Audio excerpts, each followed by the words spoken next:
Got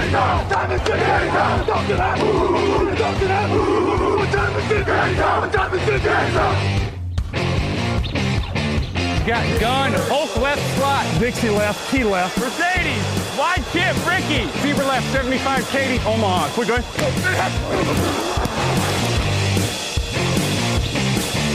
Last play of the game. Who's gonna win it? Luck rolling out to the right. Dumps it up to Donnie Avery. Yeah! Goal line! Touchdown! Touchdown! Touchdown! Touchdown! Salut tout le monde, bienvenue dans l'épisode 843 du podcast Touchdown Actu. Je suis Raoul Villeroy, très heureux de vous retrouver pour une nouvelle semaine de preview en NFL. Cette semaine, je retrouve Victor Roulier. Salut Victor, bonne année! Bonjour Raoul, bonjour à toutes, bonjour à tous, bonne année, tout ça. Très heureux de te retrouver. C'est quand même une certaine logique que ça soit nous deux qui faisions les previews des playoffs, vu le nombre de previews qu'on a eu ensemble. Hein.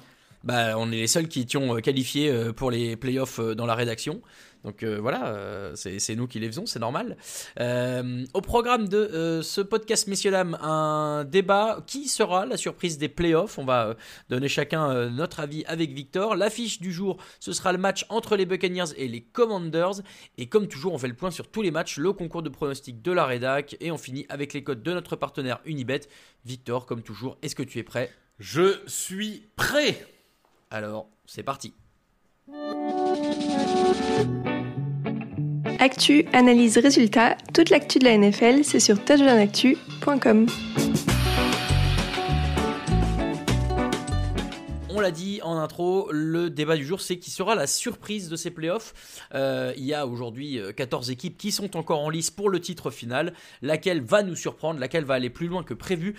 D'abord, peut-être, Victor, c'est quoi pour toi une surprise ? Est-ce que c'est une équipe qui réussit à passer un tour à l'extérieur ? Est-ce que c'est 2 tours ? Qu'est-ce que tu entends par une surprise ? Peut-être précisons d'abord. J'ai envie de dire que ça dépend de l'équipe dont tu parles. Par exemple, je vais prendre 2 équipes qu'on ne prendra pas aujourd'hui, mais si pour toi la surprise c'est les Broncos, déjà passer un tour à Buffalo, honnêtement, pour moi tu remplis les conditions d'une surprise. Okay. Si ta surprise c'est les Buccaneers, à minima, il faut gagner 2 matchs et être en finale de conférence parce que tu es quand même vainqueur de ta division, tête de série numéro 3, etc.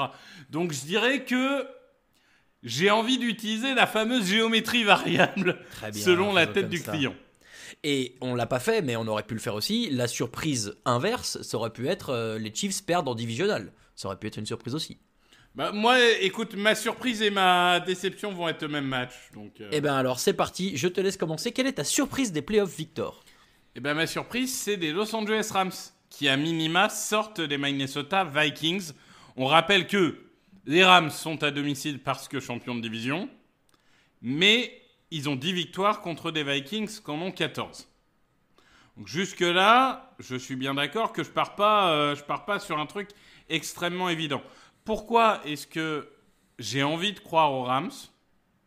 Déjà parce que les Vikings en play-off, ces Vikings-là, on attend toujours qu'ils nous prouvent, évidemment. Ils ont été une fois il y a 2 ans. Ils ont perdu contre la tête de série numéro 7, je crois, à l'époque, qui était les Giants. Oui. Donc déjà, là-dessus, il y a une revanche à prendre. Et moi, j'ai envie de dire, les 2 premières questions que je me pose avant un match de play-off, c'est qui a le meilleur coach ? Qui a le meilleur quarterback ? Le meilleur quarterback, c'est Matthew Stafford. Même s'il est plus le grand Matthew Stafford, pour moi, sur un match de play-off, avec son expérience, ça reste lui. Le coach, je sais que certains peuvent être tentés d'ouvrir le débat. Encore une fois, O'Connell, 0 victoire en play-off pour l'instant. Il a le temps, c'est un jeune coach. McVay, il a déjà une bague. Aujourd'hui, je pars sur McVay, qui pour moi est le coach le plus expérimenté et le meilleur. Donc déjà, avec ces 2 bases-là, honnêtement, je suis plutôt en confiance. En plus, il y a quand même un Akua qui est devenu extraordinaire. Il y a un Cooper Kupp qui a été décevant toute la saison, mais un Cooper Kupp, pareil, sur un match de play-off, ça peut le faire. Je me fais pas trop de soucis. Il y a une défense qui est jeune, certes, imparfaite, certes aussi, mais il se passe un truc avec ce groupe, Fiske, avec Verse, avec tout ça. Il y a vraiment quelque chose qui est en train d'émuler. Et donc, pour le coup, s'il fallait voir une surprise, parce que je pense qu'il y a une tête de série qui va tomber, mais je ne considère pas que c'est une surprise. On y reviendra quand on débriefera les autres matchs. Mais s'il faut pour moi une surprise, c'est celle-là. Et du coup, les Rams, tête de série numéro 4, se retrouveraient ou face aux Lions ou face aux Eagles. Là, évidemment, ce serait sûrement un petit peu plus difficile. On est d'accord. Je te rejoins, hein, tes arguments sont tout à fait entendables, hein, sur le meilleur coach, le meilleur quarterback. Moi, il y a un truc qui me chiffonne un tout petit peu dans cette attaque des Rams, c'est la relative inconstance qu'ils ont pu afficher pendant la saison, et notamment peut-être le temps qu'ils mettent à démarrer. J'ai regardé, ils ont marqué que 3 fois dans le premier quart en 2024. On sait que en face... alors, en l'occurrence, on ne parle pas forcément du match-up ici, mais de manière globale, les équipes qui sont qualifiées en NFC sont plutôt des grosses cylindrées offensives. J'ai peur que ça puisse leur porter un petit peu préjudice de prendre un peu du retard et de ne pas réussir forcément à suivre. D'autant que oui, Matthew Stafford est encore tout à fait respectable comme joueur. Puka Nacua est peut-être un peu trop sollicité. Il est quand même visé 40 fois, 40% des lancers que fait Matthew Stafford quand il est sur le terrain, donc c'est beaucoup.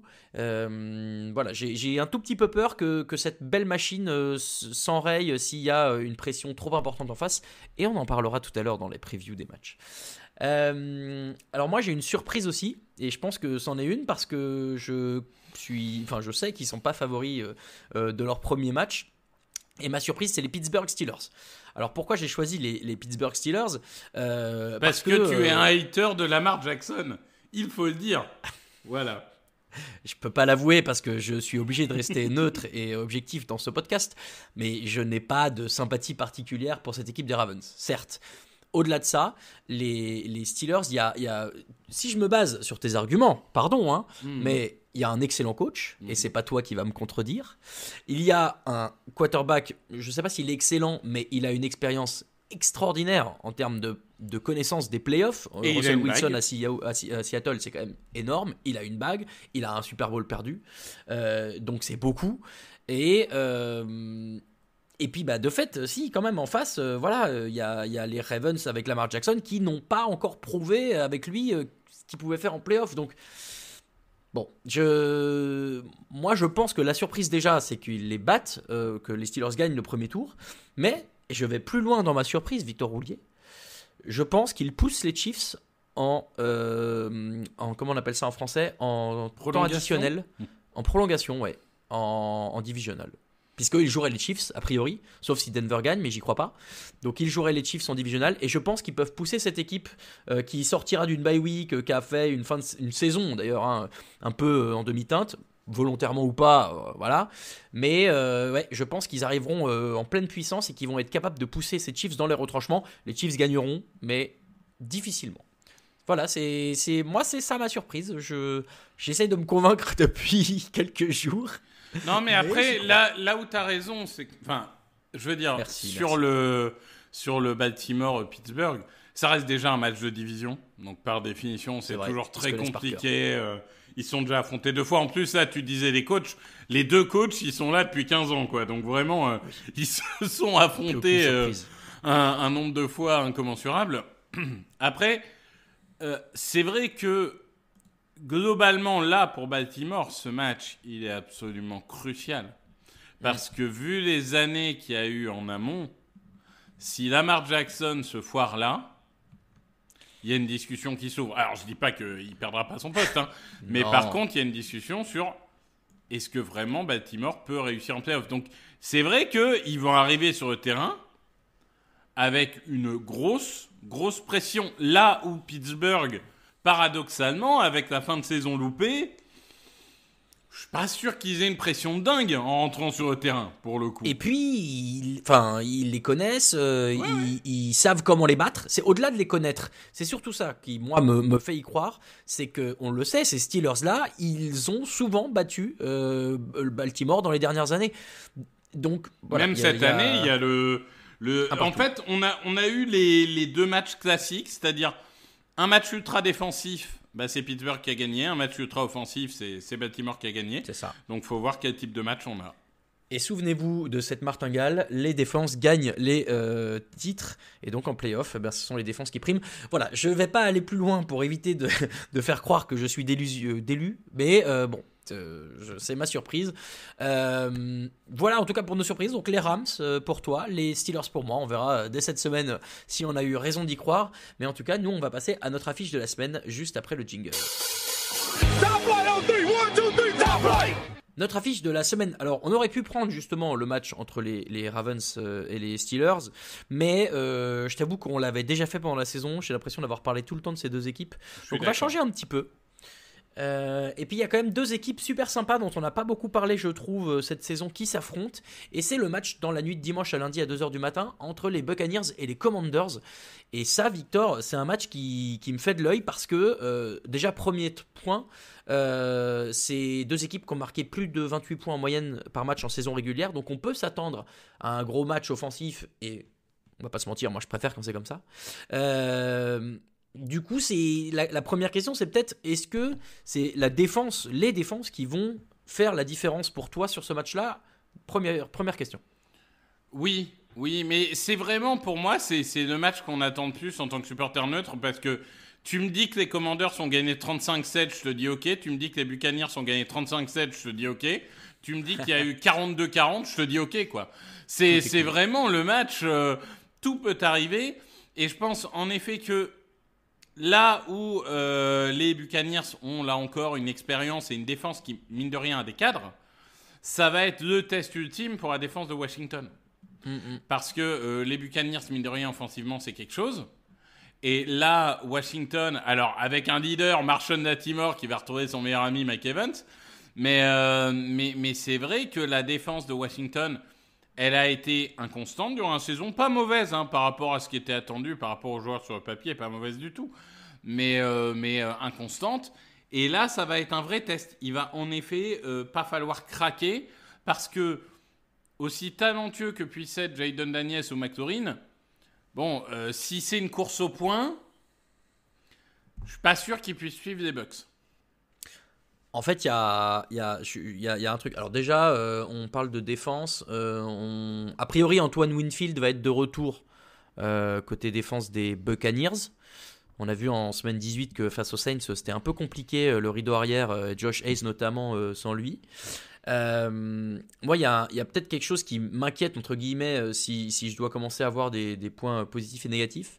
C'est que du côté de Washington, on a du mal à tenir le jeu au sol. La défense au sol est pas très bonne.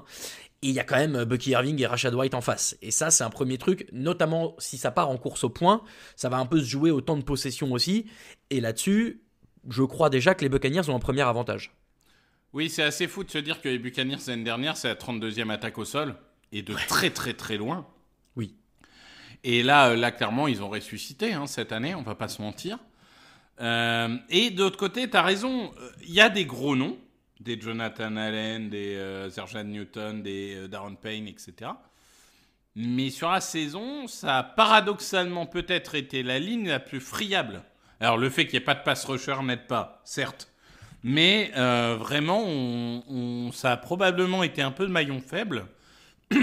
Pardon. Et c'est vrai alors, d'habitude, sur le milieu de terrain, par rapport aux coureurs, ils essayent de compenser avec Wagner et Louveau, les linebackers. Ouais. Mais je suis d'accord avec toi que déjà, si tu concèdes les 3, 4, 5 premiers yards avant que le linebacker soit là, ça risque peut-être d'être un peu compliqué. Plus compliqué, c'est sûr, mais bon, alors tu vois, ce jeu au sol des Bucs, il a aussi un peu été transformé, je pense, par Liam Cohen, le coordinateur offensif. Donc voilà, il y a ce vrai argument-là. Maintenant,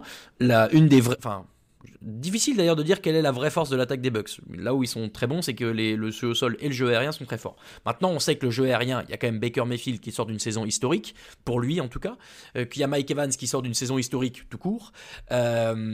Pour autant, et c'est peut-être là où les choses peuvent s'équilibrer aussi, c'est qu'en face, c'est la 3e défense aérienne, celle des Commanders. Donc là, peut-être qu'il y a un truc qui peut aussi, si on arrive à sur 2-3 actions consécutives, empêcher les Bucs de mettre trop de yards au sol. Si tu te retrouves en 3e et 7 et la défense contre la 3e tentative des Commanders est une des meilleures de la ligue, ça peut à ce moment-là forcer les Buccaneers à sortir rapidement du terrain et pourquoi pas contrer un peu cette attaque des Bucs. D'autant plus que le talon d'Achille de Baker Mayfield et des Bucs en général, c'est les pertes de balles. Donc pour gagner ce match, une des clés, et tu as raison là-dessus, ça va être de provoquer des pertes de balles. Là où Washington en général est plutôt extrêmement propre. Ils ont eu un match compliqué contre les Eagles, notamment à cause des coureurs, pas à cause de Jayden Daniels. Hein. Mais je pense en effet que protéger le ballon, alors c'est un peu évidemment, sur tous les matchs, évidemment, il faut éviter de perdre des ballons, il faut gagner horloge, blablabla. Mais il y a quand même des équipes qui ont plus tendance à jouer avec le feu que d'autres. Et c'est vrai que les Buccaneers et Baker Mayfield, parce que c'est aussi sa mentalité de warrior intrépide, là. De pyro-barbare, certains auront la ref. Mais c'est vrai que Mayfield, parfois, quand il tente trop de choses, il peut lancer 2-3 interceptions et ça peut les mettre en mauvaise position. Il y a un truc, hein, et on l'a vu, Mayfield, là, notamment sur le match face aux Saints en semaine 18, c'est qu'il est très fort aussi pour quand la situation se passe pas bien, prendre des jambes à son cou et avancer. Vu la défense, la pression que met la défense des Buccaneers sur la passe, je sais pas s'il réussira à être aussi mobile. Donc là aussi, peut-être qu'il y a une clé pour réussir à bloquer ce qui a permis aux Buccaneers de survivre une bonne partie des jeux qui marchaient pas, c'est quand Mayfield s'enfuyait. Bon, à voir ce qu'il aura la latitude de faire dans ce match-là. Le vrai affrontement, de toute façon, on a quand même réussi à parler tout ce temps sans parler de Jayden Daniels, ce qui est assez incroyable, puisque moi, c'est plutôt ça le duel que j'attends, même s'ils ne s'affrontent pas directement. C'est le duel Mayfield-Daniels. J'ai envie, tu sais, j'ai des flashs de Robert Griffin III dans ce maillot à l'époque Redskins, dans sa saison rookie. Alors j'espère qu'il lui arrivera pas la même chose à Jayden Daniels, mais ouais, je sais pas, j'ai l'impression qu'il peut se passer une espèce de rédemption de cette équipe après toutes les saletés qu'elle a vues passer, et que c'est peut-être la bonne année, et que pour ça, en fait, c'est peut-être le bon match, avec un duel à distance de points, et qu'en final, Jayden Daniels, qui est le meilleur quarterback dans le 4e quart-temps cette année en NFL, peut faire un ultime drive de la victoire pour repasser devant et gagner ce match-là. Moi, c'est mon scénario, je te le dis comme ça. Ah ben non, mais de toute façon, ça serait beau. Hein. Et je trouve que pour le coup, ce qui est assez notable, on va dire, et ce qui peut faire la différence pour moi, et c'est pour ça que je vais peut-être aller dans un sens un peu contraire, mais c'est que je trouve que quand même, Washington a un peu trop tendance, niveau aérien, à être très centré sur McLaurin. Oui. Et pas grand-chose autour. Alors que je trouve que, quand même, cette année, au niveau des Bucks, entre Jalen McMillan, le receveur, et Cade Otton, le tight end, ils ont réussi à sacrément se diversifier et à être un peu plus imprévisibles qu'ils pouvaient l'être sur les années précédentes. Ouais, non mais c'est vrai, mais bon. Du coup, pronostic pour toi, qu'est-ce que tu choisis ? Tu choisis quand même les Buccaneers ? Oui, même si ça m'arrangerait pas, parce que ça voudrait dire qu'ils affrontent les Eagles, et on sait que les Buccaneers, tous les ans, battent les Eagles en playoff. Mais oui, je vais partir sur les Buccaneers. Eh bien, moi, je vais rester cohérent. Je vais prendre les Commanders. Je te dis, ce scénario de la victoire ultime de Jayden Daniels me fait de l'œil. Ça me plairait bien pour cette équipe. On va passer à tous les pronostics de la semaine de Wildcard. C'est parti après le jingle. It's time, baby! Make it special tonight! Make tonight special! It's our night, and it's our division. It's our time to go win it. We're gonna start fast and finish strong. Yes, sir. Here we go. Work on three. 1, 2, 3. Work! Alors, d'abord un point sur les scores de la saison régulière. Donc la saison régulière est terminée, les 18 matchs ont eu lieu, enfin les 18 semaines de matchs ont eu lieu. Et déjà en semaine 18, Alain a fait le meilleur score de la semaine avec 12. Raphaël et moi, nous sommes toujours à égalité avec 11. Greg a fait 11 aussi. Nitti et Jean-Mi ont fait 9, alors que Lucas et toi, Victor, ont fait 8. Que s'est-il passé, Victor ? Ah, ça a pris des risques. Ouais, ça a pris des risques qui n'ont pas payé malheureusement. Pour autant, alors maintenant il y a 3 vrais groupes qui peut-être ne bougeront plus trop pendant les playoffs, on verra ce que ça donnera, mais en tête, les échappés, si on peut dire ça, il y a Raphaël et moi à 194, suivi de très près par Alain à 191. Le peloton, c'est Greg, Nitti qui sont à 183 et toi juste derrière Victor à 182. Et on peut appeler le groupe Eto avec Jean-Mi qui est repassé devant Lucas quand même, rappelons la merveilleuse performance en semaine 17 de Lucas qui a pris 2 points en pronostiquant uniquement les anti-favoris, les underdogs. Et donc Lucas 161, Jean-Mi 167. On rappelle qu'en playoff, les matchs valent 2 points, c'est toujours la règle. Bah moi j'ai proposé qu'on passe à 30, mais apparemment on est resté à 2. Oui, on va rester à 2. Donc voilà pour les pronos de la rédac. Alors on va se lancer dans tous les matchs. Première chose d'ailleurs, avant de parler de tous les matchs, j'ai trouvé une stat qui est assez rigolote sur ces playoffs Victor. Il y a 4 quarterbacks issus de la draft 2018 qui vont jouer ce week-end, puisqu'il y a Josh Allen, Lamar Jackson, Sam Darnold et Baker Mayfield.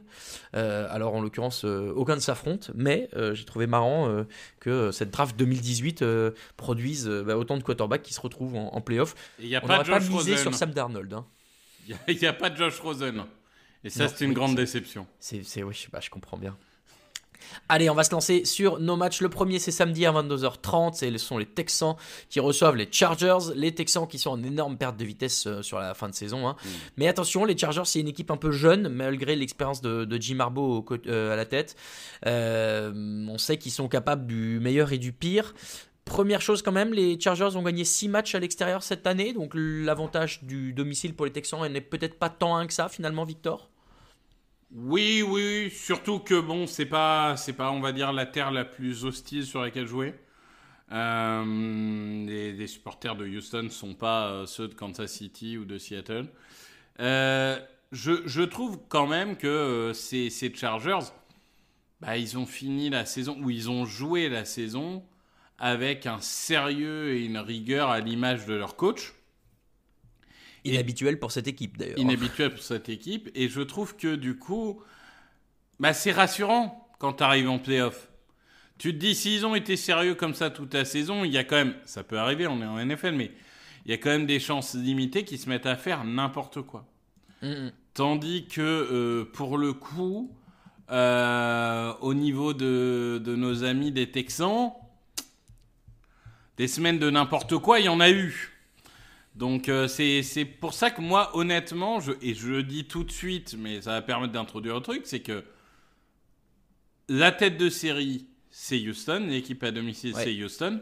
Le favori pour moi, c'est Los Angeles.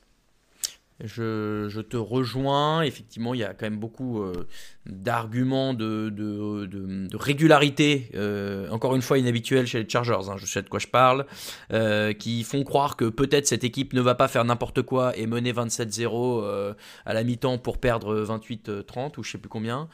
Donc voilà, il y a quand même beaucoup de choses dans ce sens-là. Il y a alors les Chargers qui ont signé Ezekiel Elliott. Tiens, alors il est dans le practice squad, on verra s'il joue ce match-là. Mais enfin, c'est quand même marrant. Enfin, il est cramé de cramer. Je veux pas te. Oui. Enfin, ça me fait rire quand même d'imaginer qu'ils viennent. Il y a quand même tout qui n'est pas acheté du côté des Texans. En l'occurrence, le pass rush, c'est peut-être une de leurs grandes forces. Daniel Hunter, Will Anderson, c'est la seule paire de defensive end qui a réussi 11 sacs et plus de toute l'AFC seulement. Enfin bon, là on est en AFC. Et donc, Justin Herbert, oui, on sait, c'est un super quarterback. Maintenant, on attend peut-être toujours ce palier supplémentaire franchi avec une victoire en playoff. C'est peut-être pas le match le plus simple pour lui pour y arriver en termes de gestion de la pression adverse. De toute façon, paradoxalement, c'est un match de défense. C'est un match de défense. C'est vrai, tu as raison. Mais la bonne nouvelle quand même de la part des Chargers, c'est que pendant un long moment cette saison, Justin Herbert, c'était McConkey. Et je ne sais pas si notre cher Jim Harbaugh a des talents de nécromancien, mais il a réussi à nous ressusciter Quentin Johnston, qui a fait une bonne fin de saison. Et honnêtement, tu te dis, bon là, s'il commence à diversifier les cibles et qu'ils deviennent un peu plus imprévisibles, encore une fois, Ça sera pas facile, mais oui. Pour moi, le duel phare, c'est vraiment les 2 tackles de Los Angeles, c'est-à-dire Slater et Alt, contre les 2 pass rushers de Houston, c'est-à-dire Danny Hunter et Will Anderson. Ouais. Ça va vraiment être un match-up. Alt qui est un rookie d'ailleurs, hein, faut le rappeler. Pardon ? Alt qui est un rookie. Oui, et Anderson qui est un sophomore. Non, mais c'est vraiment, ça va être, pour moi, ça va être un duel clé. Parce que si les tackles remportent ce match, je pense que Herbert peut naviguer. Si les pass rushers remportent ce match, là, tout de suite, on entre dans une autre dimension. Donc, ça va vraiment être un match-up clé. Donc, si on doit résumer, les Chargers gagnent si l'attaque déroule parce qu'on sait que la défense va pouvoir bloquer les Texans. À l'inverse, les Texans gagnent en mettant suffisamment la pression sur Justin Herbert. Oui, après Factor X, CJ Stroud, si on retrouve le CJ Stroud de l'année dernière, ou même de tout début de saison, ah bah là, tout est possible. Mais c'est vrai que ça fait un long moment qu'on l'a pas vu. Oui, vas-y. Et il n'est pas aidé parce que Nico Cohen s'est revenu, mais enfin, il a quand même Stephen Diggs de blessé, Tank Dell de blessé, donc il n'est pas non plus aidé par l'absence de cible. Et puis dernier point, CJ Stroud, tu parles de CJ Stroud cette saison, moi je pense interception malheureusement par rapport à l'an dernier. Et en face, t'as Tariq Steele et Derwin James. Derwin James qui est capable de l'intercepter tout comme d'aller le saquer. Donc là il va falloir faire attention aux pertes de balles sur ce match-là aussi. Pronostic, Victor? Eh ben, sans surprise du coup par rapport à tout ce que j'ai dit, je pronostique les Chargers. Chargers également pour moi aussi. Dans la nuit de samedi à dimanche à 2h du matin, on aura donc le fameux Pittsburgh Steelers contre Baltimore Ravens. C'est à Baltimore. Je sais pas pourquoi je l'ai marqué dans l'autre sens. Et c'est le match qui sera sur M6+, d'ailleurs. Vous retrouverez Alain et un membre de la rédaction inconnu. Mais ce n'est pas définitif encore, je crois. Mais vous retrouverez Alain et Greg ou Raphaël sur M6+. Alors, mais n'importe quoi, je dis M6+, c'est W9. Je suis One-Head. Ça y est, on entre dans la cour des grands. On joue sur la TNT. Et donc, ce sera sur W9. Vous n'aurez qu'à prendre votre télévision, allumer avec votre télécommande, appuyer sur 9. Et hop, vous verrez Alain apparaître. Et le match entre les 2 équipes. Alors oui, c'est à 2h du matin, donc voilà, si vous êtes fan de NFL hardcore ou fan des 2 équipes, ce sera le bon moment. Sinon, il y aura plein de manières de regarder les replays, évidemment. Alors, on l'a dit, ces 2 équipes, elles se connaissent par cœur, elles sont neutralisées cette saison. Maintenant, la tendance actuelle, c'est quand même le dernier match en semaine 16 avec la grosse victoire des Ravens. Est-ce que c'est c'est un peu ce que tu as dit tout à l'heure, si c'est un match offensif, les Ravens gagnent, si c'est un match défensif, les Steelers gagnent, on peut dire ça comme ça ? Oui, bah de toute façon, il y a un facteur qui est sûr, c'est qu'il faut que la défense des Steelers soit dans son meilleur jour. Parce que si t'es pas dans un bon jour face à Lamar Jackson, Derrick Henry, en général, ça se passe pas très bien, quoi. Faut pas se mentir. Donc oui, ça va être déjà la clé. Quelle défense des Steelers on a ? Si on a celle de fin de saison, ça va être très compliqué. Si on a celle du premier affrontement contre les Ravens, pourquoi pas ? Donc ça va être vraiment clé. Et en même temps, il va falloir une attaque des Steelers qui montre pareil plus qu'en fin de saison. Parce qu'en fait, ce qui a été un peu terrible pour les Steelers en fin de saison, c'est qu'avec la défaite sur Ravens, la défaite face aux Eagles, etc., ça a un peu donné l'impression qu'il y a un plafond de verre, quoi. Et que face aux très bons, ils y sont pas encore. Donc il va falloir casser ce plafond. Et pour le coup, moi, je le dis tout de suite, j'y crois pas trop. Et je suis parti sur les Ravens. Le fait que je sois grand fan de Lamar Jackson peut-être influence un peu. Mais c'est vrai que pour le coup, je suis parti sur les Ravens, notamment aussi parce que je pense que les années d'avant, il n'avait pas d'Eric Henry et que mine de rien, ça fait une différence. Ouais, parce que moi j'allais juste tempérer avec le fameux playoff Lamar.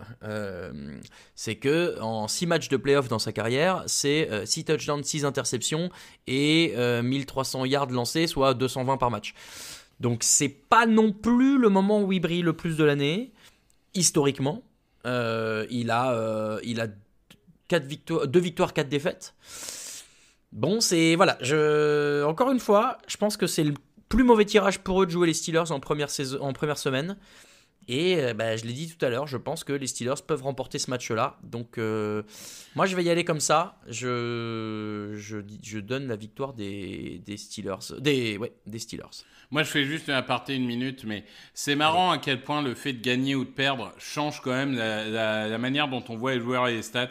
Parce que Ben Roethlisberger, en début de carrière, il gagne une bague en ayant un rating de 22 au Super Bowl, qui est le pire de l'histoire pour. Et il est inconstant. Peyton Manning, Dieu sait que c'est mon idole, mais en playoff, ça a été longtemps compliqué. Même il y a un Super Bowl qui gagne face aux Bears où c'est pas rayonnant et un Super Bowl où il a plus de bras. Mais bizarrement, comme ils ont gagné, comme ils ont des bagues, on parle de legacy, de machin, de trucs. Il y a un moment, ça se gagne pas tout seul non plus les bagues. Et c'est pour ça, mais je suis d'accord que Lamar n'a pas non plus. Il y a quand même eu une baisse de niveau entre ses saisons régulières et les playoffs. Là, il a pas de blessure, contrairement à certaines saisons. Il a Derrick Henry, donc il faut. Je dis pas qu'il faut absolument gagner la bague, c'est pas comme ça que ça marche. Mais par contre, faire des gros playoffs, 1 ou 2 gros matchs de playoffs, ça serait bien. Ouais. Tu sais ce qu'on dit, malheur aux vaincus. Oui, exactement. Donc, les vainqueurs écrivent l'histoire. Ouais, je suis d'accord. On jugera Lamar Jackson à l'aune de ses performances en fin de carrière. Le match de dimanche à 19h, Buffalo Bills qui reçoivent les Denver Broncos. Est-ce que c'est l'affiche la plus déséquilibrée de ce week-end, Victor ? Alors, oui. Mais elle n'est pas injouable, voilà. C'est la plus déséquilibrée sur le papier. Mais pour le coup, si tu compares aux têtes de série numéro 7 des années précédentes, honnêtement, c'est pas aussi déséquilibré que ce qu'on a pu connaître. Oui. C'est une belle AFC, on va pas se mentir. Non, mais pour le coup, oui, c'est déséquilibré sur le papier, certes. Mais honnêtement, les Broncos, ils arrivent quand même en ultra confiance, quoi. Sur le mois de décembre, ils sont rayonnants, offensivement, défensivement. Sean Payton maîtrise son groupe. Bonix est excellent. Sutton se prend pour Jerry Rice depuis 3 semaines. Enfin, vraiment, je trouve que tout va bien. Et oui, ils vont arriver. Ces 2 équipes qui vont arriver en pleine confiance. Ça va être vraiment un choc. Oui, déséquilibré sur le papier, mais honnêtement, tu allumes pas la télé en te disant les Bills ont déjà gagné le match. Ça, il va falloir aller le chercher. Il y a un vrai match dans le match. C'est la ligne offensive des Bills qui n'a autorisé que 14 sacs face à la ligne défensive de Denver qui en a gagné, qui en a provoqué 63. Cet affrontement-là, on parle souvent des guerres de tranchées. Celle-ci, elle va être belle à regarder. Oui, je pense que les tranchées sont la clé. C'est ce que j'avais noté. Et parce que d'un côté, on a un peu force contre force, et d'autre côté, on a deux escouades bonnes. La ligne défensive des Bills et la ligne offensive des Broncos, mais sans que ce soit aussi bon. Mais c'est 2 escouades de niveau équivalent. Et du coup, on a vraiment force contre force, escouade bonne contre escouade bonne. Donc ça va se jouer à un fil. Et oui, gagner à garde tranchée, on revient dans les poncifs. Pas perdre de ballon, gagner l'horloge et gagner à garde tranchée, ok. Mais en attendant, s'il y a ces poncifs-là, c'est aussi parce que statistiquement, ils sont vrais. Et oui, les tranchées vont être très importantes. Parce que si Nix se retrouve sous grosse pression, ça reste un rookie, le pauvre. Je suis pas sûr que il s'en sorte et il est capable d'exploser. Un Josh Allen, on a vu que tout Josh Allen qu'il est... quand tu le mets trop sous pression, parfois il peut dégoupiller sur un match ou 2. Donc oui, ça va être une clé. C'est rare, mais ça arrive.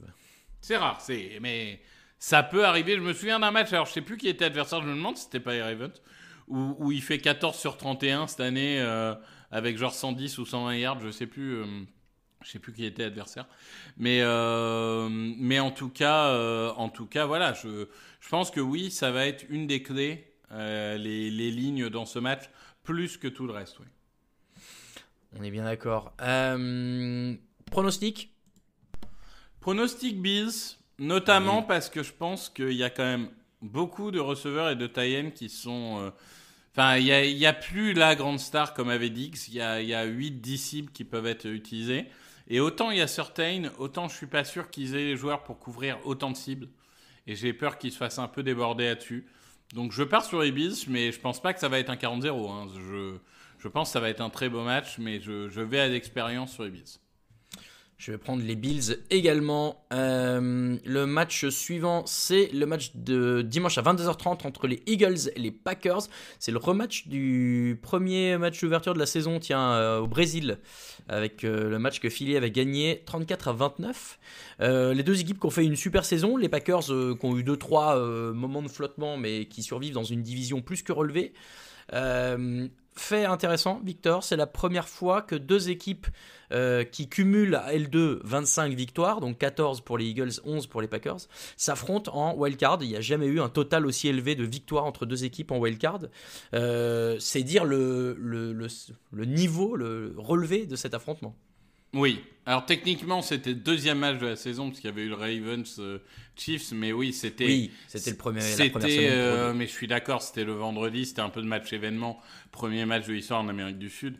Pour le coup, alors sur ce match-là, en fait, moi j'ai un problème avec les Packers en ce moment, c'est-à-dire que on a vu dans cette saison du bon et du mauvais au niveau des Packers.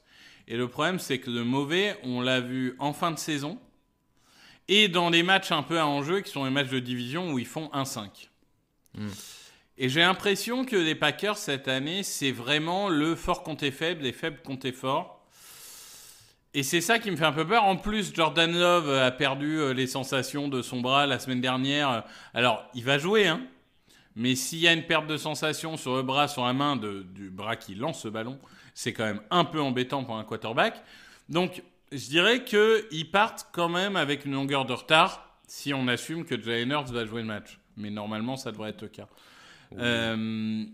Malgré tout, il y a une belle équipe. Il y a des vrais playmakers qui sont capables de provoquer des erreurs adverses. Il y a un quarterback qui, sur un match, est très bon. Il y a un Josh Jacobs qui fait plus que ce que la ligne lui donne. Donc, il y a des atouts, c'est-à-dire que c'est pas un favori, c'est sûr. Mais, tu l'as dit, une tête de série numéro 7 avec ce type de quarterback, ce type de running back, ce type de défense, c'est une sacrée tête de série numéro 7, quoi. Je veux dire, globalement, ça va pas être très facile à jouer. Pour d'autres équipes, j'aurais dit que le fait de jouer dans le froid de Philadelphie peut embêter, mais alors quand t'es Green Bay Packers, je pense que jouer dans le froid, oui, ça va. Le froid de Philadelphie, à mon avis, il est tout à fait supportable quand t'as le froid de Green Bay toute l'année. Donc non, ça va être un joli match, et c'est vrai que les Packers, ils ont un peu tout approuvé après une fin de saison un peu loupée. Oui, mais j'ai du mal à dégager je pense que les Eagles sont quand même un peu favoris sur le papier. En plus, les Eagles ont peut-être cette aura supplémentaire avec la saison exceptionnelle qu'a sorti Saquon Barkley.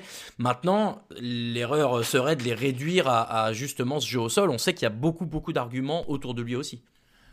Oui, mais avec un Jalen Hurts qui n'a pas joué depuis 3 semaines, je serais pas étonné qu'il y ait quand même beaucoup de jeux au sol, pour le coup. Moi, je pense que là où les Eagles doivent gagner ce match, et s'ils le perdent, c'est une déception, c'est qu'ils ont la meilleure ligne offensive et la meilleure ligne défensive. On en revient aux fondamentaux, hein. Mais si Saquon Barkley fait 2 milliards, c'est parce qu'il est très bon, certes, mais c'est aussi parce qu'il a une ligne offensive qui est une des 3 meilleures de la ligue. Donc, mine de rien, ça joue même beaucoup. Donc, je pense...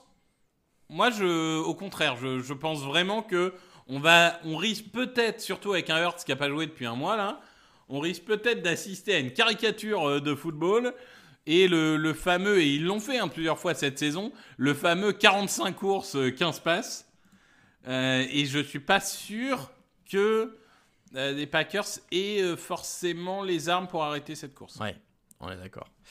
La marche est peut-être un peu haute, mais je sais pas, je saurais pas comment qualifier cette saison des Packers s'ils perdent, parce que c'est décevant de perdre au premier tour, c'est sûr. Maintenant, ils avaient fait les playoffs, on l'a dit encore une fois, dans cette division qui est probablement la plus relevée de la ligue, avec un effectif, et on le rementionne souvent, très jeune. Voilà, je sais pas si, n'étant pas fan des Packers, je me rends pas compte, mais est-ce qu'on est déçu si on perd au premier tour pour eux ? C'est une bonne question. Je sais pas. Répondez-nous dans les commentaires. Ouais, ça serait limite aux fans des Packers de répondre. Je pense qu'en fait, ils seraient pas forcément déçus de perdre maintenant, parce qu'ils sont tête de série numéro 7, mais ils peuvent être déçus de la manière dont la saison s'est passée. Après, c'est quand même pas de bol, hein. Tu te retrouves avec 2 autres mastodontes dans ta division. Bon, voilà, c'est pas de chance, mais c'est vrai que je pense qu'il va y avoir un goût d'inachevé. Je suis pas sûr qu'ils soient déçus de perdre ce match-là en particulier. Peut-être. Le match dans la nuit de dimanche à lundi, on en a parlé, c'est le match entre les Buccaneers. Attends, tu m'as pas demandé mon prono.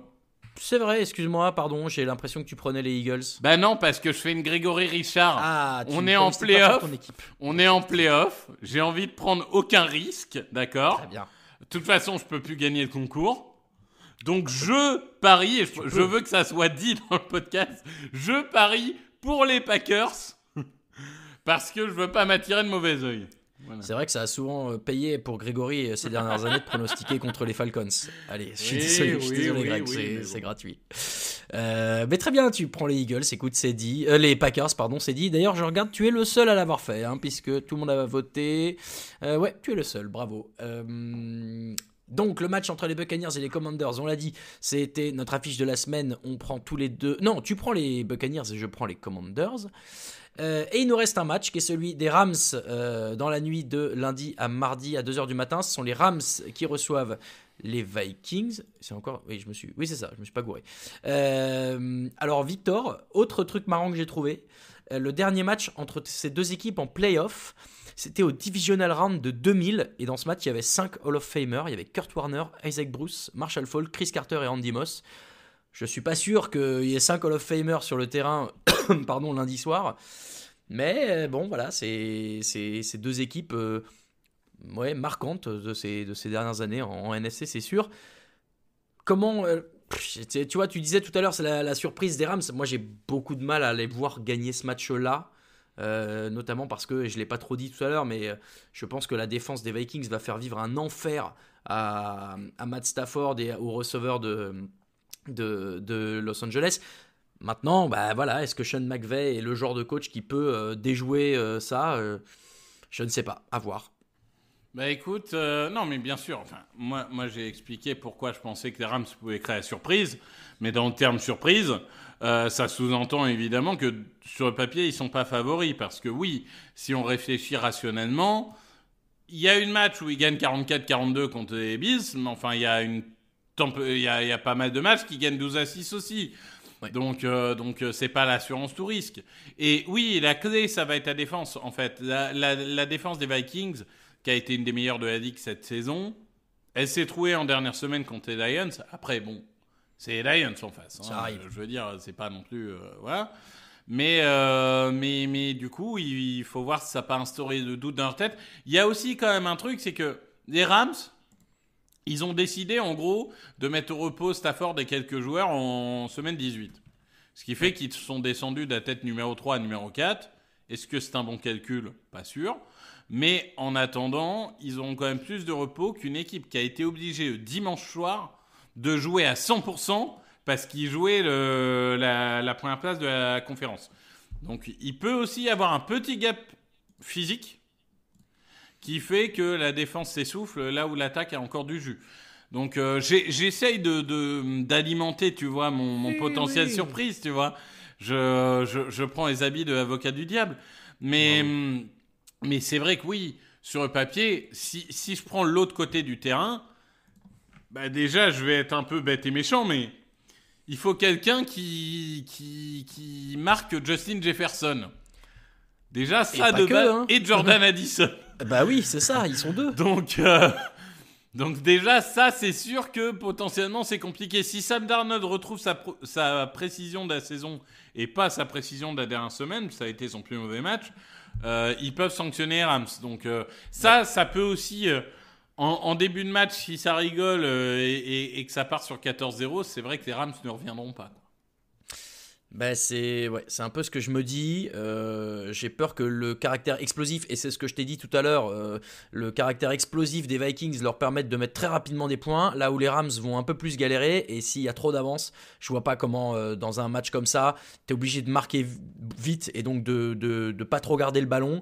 Bah, en fait, tu rends la balle aux Vikings et c'est foutu. Voilà, moi je vais prendre les Vikings du coup. J'ai compris que toi tu prenais les Rams pour rester cohérent. Oui.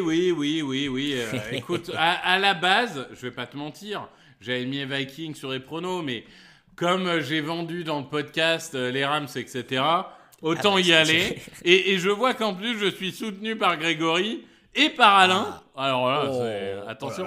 Oui, mais alors attention. Et Jean-Michel aussi a mis les Rams. Ah, mais j'ai pas un écran assez grand, je vois pas vers non, mais moi j'ai tiré pour aller voir. Ah, mais donc on est 4 contre 4. 4 contre 4, carrément, non, c'est joli ça. Alors, ouais, j'allais être médisant et c'est pas sympa. On est en début d'année, on est chantier avec tout le monde. Donc, écoutez, bon courage et j'espère que vous serez heureux, sauf sur ce match-là. Donc, ok, très bien. Écoutez, on verra. Mais c'est intéressant aussi. Bel affrontement dans la rédaction sur celui-là. C'est peut-être le plus. Ouais, c'est celui qui a le plus de disparité entre les pronostics, puisque les autres sont à peu près équilibrés. Quoique de Chargers, on est 5 contre 3, il y a 3 joueurs qui voient les Texans, et puis... non, mais c'est tout, les autres sont à peu près les mêmes. Ah non, tiens, attends, 4 Buccaneers, 4 Commanders aussi. Hop là, voilà. Allez, on a trop traîné sur ces pronos-là, on se met un dernier jingle et on passe aux cotes de la semaine. Les cotes qui sont présentées par notre partenaire Unibet, comme toute la saison, vous en aviez l'habitude, vous passez par le site tdactu.com pour vous inscrire en passant par le lien et vous pouvez faire avec nous les pronos de cette semaine de Wildcard. Alors, on a évidemment moins de matchs, donc on a moins de possibilités, mais je peux te proposer plusieurs choses. Déjà, dans les 6 matchs qu'on a devant nous, les Chargers sont les favoris avec la plus haute cote. Alors, en dehors du match des Rams-Vikings, mais qui est très équilibré. Les Chargers sont à 1,57, ce qui me semble plutôt intéressant pour un favori, Victor. Oui, bah c'est toujours pareil, c'est qu'un 1,57 en saison régulière, on ferait la moue, mais en playoff, c'est un peu plus compliqué, donc oui, ça me va.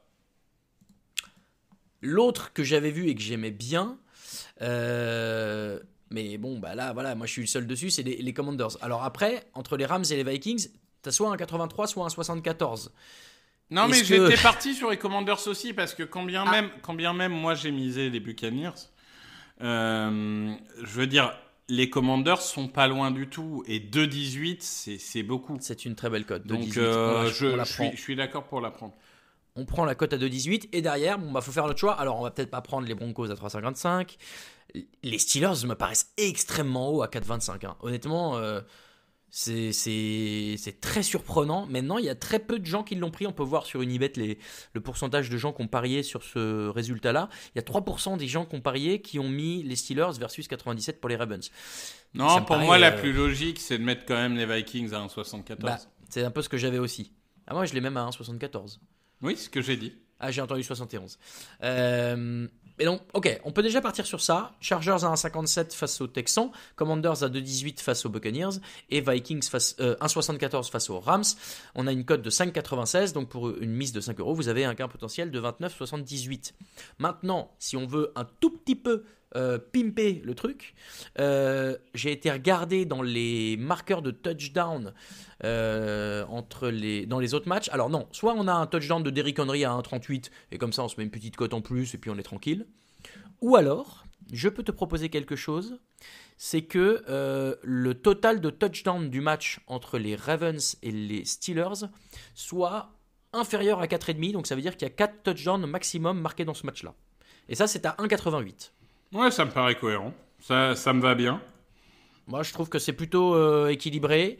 Et donc là-dessus, si vous rajoutez cette cote qui est donc qu'entre les Ravens et les Steelers, il y a moins de 4 touchdowns et demi marqués, donc 0, 1, 2, 3 ou 4, vous rajoutez 1,88 et donc à ce moment-là, la cote passe à 11,20 et donc pour 5 € misés avec le ticket précédent, vous passez à 55,98 de gain potentiel. Voilà, c'est un peu ça que j'ai vu et que je trouve plutôt intéressant sur cette semaine. Moi, je voulais rajouter un petit truc, mais... Allez, vas-y, dis-nous.